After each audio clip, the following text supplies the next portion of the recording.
আসসালামু আলাইকুম everyone, welcome back to my channel. তো আজকে আমি আপনাদের মাঝে আরেকটি ভিডিও নিয়ে চলে আসলাম। তো আজকে হয়েছে আমি পিঠা বানাবো। তো সে কারণে এখানে আমার কিছু কলা পাতা লাগবে। তো এখন আমি এই যে কলা পাতাটা ভালোভাবে এখন আমি ছোট ছোট করে পিস করে কেটে নিচ্ছি। তো সকালবেলা হয়েছে আমার যে সমস্ত কাজকর্ম ছিল আমি সবগুলি কাজ কমপ্লিট করে তারপরে হয়েছে এখন পিঠা বানাবো। তো আমার কিন্তু রান্নাও হয়ে গেছে, আমি রান্নাটাও সেরে নিছি। তো সামনে যেহেতু রমজান মাস সে কারণে ভাবলাম যে পিঠা বানিয়ে নেই। তো কালকে তো আপনারা দেখছেন আমি শিরিষ পিঠা বানিয়েছিলাম। তো আজকে হয়েছে আমি পাতা পিঠা বানাবো। আর খুব সহজভাবে কিভাবে পাতা পিঠা বানানো যায় আমি একটু দেখাবো আপনাদেরকে। আমার থেকে আরও ভালো ভালো পিঠা হয়তো আপনারা বানাতে পারেন। আমি ততটা ভালো রান্না বা পিঠাও বানাতে পারি না, তারপরেও যতটুকু পারি ভাবলাম আপনাদের মাঝে শেয়ার করি। তো এখানে হয়েছে আমি পাতাগুলি ভালোভাবে এখন ধুয়ে নিচ্ছি, কারণ পাতার মধ্যে কিন্তু অনেক ময়লা থাকে সে কারণে। আর এই পাশে হয়েছে আমার একটা আপনার পাত্র লাগবে, যেহেতু আমি পিঠাগুলি ভাফে দিব সে কারণে এখন আমি এই যে মাটি দিয়ে ভালো করে আমি তাওয়াটা লেপে নিচ্ছি। তা না হলে দেখা যাবে কি এটা একেবারে কালো হয়ে যাবে। আর আমি যেহেতু এটা গ্যাসের চুলাত ইউজ করি, তো আজকে যেহেতু আমি মাটির চুলাত ব্যবহার করব, তো তার আগে ভাবলাম যে আমি এটাকে একটু ভালোভাবে মাটি দিয়ে লেপে নেই, তাহলে বেশি একটা কালো হবে না। আর এই পাশে হয়েছে আমি চলে আসলাম পিঠার সমস্ত কিছু রেডি করার জন্য। তার আগে এখানে হয়েছে আমি চালের গুঁড়া নিয়ে নিয়েছি, আর এখানে হয়েছে আমি লবণ এড করেছি। আর এখন হয়েছে আমি এখানে এই যে দেখুন এগুলো হয়েছে কালো জিরা। তো আপনারা দিতেও পারেন, না দিলেও কোনো সমস্যা নাই। তো আমি হয়েছে এখানে কালো জিরাটা দিচ্ছি, দেখতে হয়তো একটু পিঠাটা সুন্দর দেখা যাবে সে কারণে আমি কালো জিরা দিয়ে নিয়েছি। আর এই পাশে হয়েছে আমি হালকা কুসুম গরম পানি নিছি ডোটা তৈরি করার জন্য। তো আমি এখানে কিন্তু আপনারা দেখতেছেন অল্প অল্প করে আমি ডোটা দিচ্ছি আর হাত দিয়ে মাখিয়ে নিচ্ছি, কারণ আমি যদি এখানে একসাথে পানিটা ঢেলে দেই তাহলে দেখা যাবে কি হয়তো মানে পাতলা হয়ে যেতে পারে। তো সে কারণে আমি অল্প অল্প করে দিচ্ছি। আর এখন দেখলাম যে আরও কিছু পানি লাগবে, তো আমি এই যে আরও পানি এখানে প্রায় এখানে আমার বাটি দিয়ে 2 বাটি অনুযায়ী পানি আমি দিয়ে নিছি।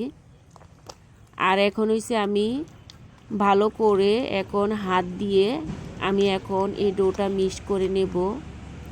তো আমরা চিতই পিঠা যেভাবে তৈরি করি সেমভাবে কিন্তু আমি এই ডোটা তৈরি করে নিব। আর কয়েকদিন ধরে অনেক রৌদ্র আছে, আর মেয়েরও স্কুল বদ্ধ বলতে মেয়ের পরীক্ষা চলাকালীন। তা আমি ভাবলাম যে যেদিন পরীক্ষা নাই সেদিন আমি পিঠাটি তৈরি করব, সে কারণে এখন আমি পিঠাগুলি বানাচ্ছি। আর এই যে দেখুন আমার কিন্তু ডোটা পুরোপুরি রেডি হয়ে গেছে। তো এখন হইছে আমি পিঠাটা বানাবো। তো এখানে হইছে আমি পিঠা বানানোর জন্য তেল নিয়ে নিয়েছি। তেল নেওয়ার কারণ হইছে আমি এখন এই যে কলা পাতাটা করে সামান্য পরিমাণে তেল দিব। আমরা তেলটা যদি না ইউজ করি কলা পাতাটা, তাহলে আপনার পিঠাটা হয়েছে কলা পাতা থেকে উঠবে না। তো সেই কারণে আমি একটা কাপড় নিয়ে সুতির কাপড় নিয়ে তারপরে এই যে কলা পাতাটা দিয়ে নিয়েছি। আর এখানে হয়েছে এই যে চামিচ দিয়ে এখন হয়েছে আমি ভালো করে আমি শেপ দিয়ে নিচ্ছি। তো এখানে হয়েছে আমি গোল গোল করে এই যে এগুলা তৈরি করে নিচ্ছি। তো যে যার মতন করে কিন্তু এগুলা বানাতে পারে। তো আমি এভাবে করে বানাচ্ছি। তো এই যে দেখুন, তো আপনারাও চাইলে এইভাবে বানাতে পারেন। আর এই পিঠাগুলা কিন্তু আপনি খুব সহজে বানিয়ে নিতে পারবেন। আপনার একটা পিঠা 1 মিনিটও লাগে না মানে হতে। এই যে আমি এখন দিলাম, আর একটু পর আমি এই পিঠাটা তুলে নিব। বেশিক্ষণ লাগে না কিন্তু পিঠাটা তৈরি করতে। জাস্ট এই যে আমি খোলা দেওয়ার সাথে সাথে এই পিঠাটা হয়ে গেছে। তো এখন হইছে আমি উঠিয়ে নিব। আর এখন এই যে কয়েকটা পিঠা কিন্তু আমি অলরেডি বানিয়েছি। তো এখানে হয়েছে আমি এখন আমি একটা ট্রের মধ্যে পিঠাগুলি নিয়ে নিয়েছি। যেহেতু এই পিঠাগুলি রোদ দেওয়া লাগবে, তো সে কারণে আমি বানিয়ে বানিয়ে আমি হয়েছে এই ট্রেটার মধ্যে রাখতাছি পিঠাগুলি। তো এই যে এক হাতে যেহেতু ক্যামেরা ধরে আছি, আর এক হাতে হয়েছে পিঠাগুলি দিচ্ছি, তো সে কারণে একটু নড়াচড়া হচ্ছে। আর এই পাশে চুলার অবস্থা খুবই খারাপ, তো ক্ষমা দৃষ্টিতে দেখবেন। আর এখানে হয়েছে আমার সাথে সাথে আমার মেয়ে তো অনেক হেল্প করেছে আমাকে। তো ও বলতাছে যে মা, আমি হয়েছে পাতাগুলাত হয়েছে তেল লাগিয়ে দিচ্ছি, তুমি হয়েছে পিঠাটা পাতার মধ্যে দাও। তো আমি অনেকবার না করেছি, কিন্তু ও বলতাছে যে না আমি করব। তো সে কারণে আর বারণ করলাম না, ভাবলাম যে বাচ্চা মানুষ আগ্রহ সহকারে কিন্তু এগুলা আরও করে। তো সে কারণে ও আপনার পাতার মধ্যে তেল দিয়ে দিচ্ছে। আর এই পাশে যে দেখুন, আমি খুব সহজে কিন্তু কলা পাতার পাতা পিঠাগুলি অর্ধেকটি বানানো হয়ে গেছে আমার। এখানে যে দেখুন, আমার কিন্তু এই ট্রেটা পুরাটা আমার ভরে গেছে পিঠা দিয়ে। তো এখানে হয়েছে আমি আরও বানাবো। এই যে আমার অনেকটা কিন্তু গ্রো রয়ে গেছে। তো আমি এখন হয়েছে এক এক করে এগুলা বানাবো। তা আমার যতটুকু সম্ভব আমি চেষ্টা করব আপনাদের সঙ্গে শেয়ার করার। আর এই যে দেখুন, পিঠাগুলো কিন্তু আমি খুব সুন্দর করে বানাচ্ছি। তো আমি জানি হয়তো অনেকে অনেক রকমভাবে বানায়, আবার আপনার কাঁঠাল পাতা দিয়েও কিন্তু এগুলা বানানো যায়।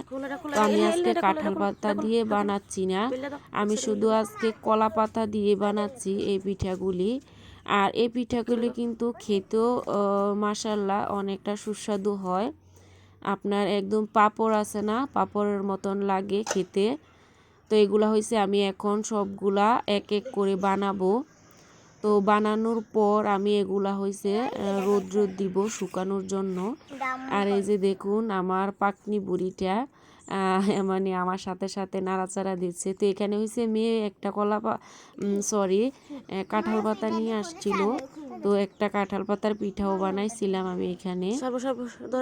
আর এখন হয়েছে এই যে দেখেন, ও হয়েছে পিঠাগুলি বারে বারে মানে ধরে নাড়াচ্ছে। তা আমি বললাম যে তুমি এগুলা ধরো না, নষ্ট হয়ে যাইব। তো এখন হয়েছে আমার এই ভাপের পিঠাগুলি এখন আমি ছাদে নিয়ে চলে আসলাম, রৌদ্রে দিছি। আর ফাইনালি আমার পিঠাগুলো কিন্তু একদিনই শুকিয়ে গেছে রৌদ্র দেওয়ার পর। আর কতটা মুচমুচে হয়েছে এই যে দেখুন, আমি আপনাদেরকে একটু ভেঙে দেখাচ্ছি। অনেকটাই মুচমুচে হয়েছে। তো এই পিঠাগুলি কিন্তু 1 বছরের উপরও আপনার সংরক্ষণ করা যাবে, কোনো কিছুই হবে না। আর কয়েক মাস পর এগুলা একটু যদি আপনি রোদ দেন, তাহলে দেখবেন পিঠাগুলি মানে একদম পারফেক্ট থাকবে। তো এই আর কি। তো আমার পিঠাগুলি সবগুলো পিঠা বানানো হয়ে গেছে।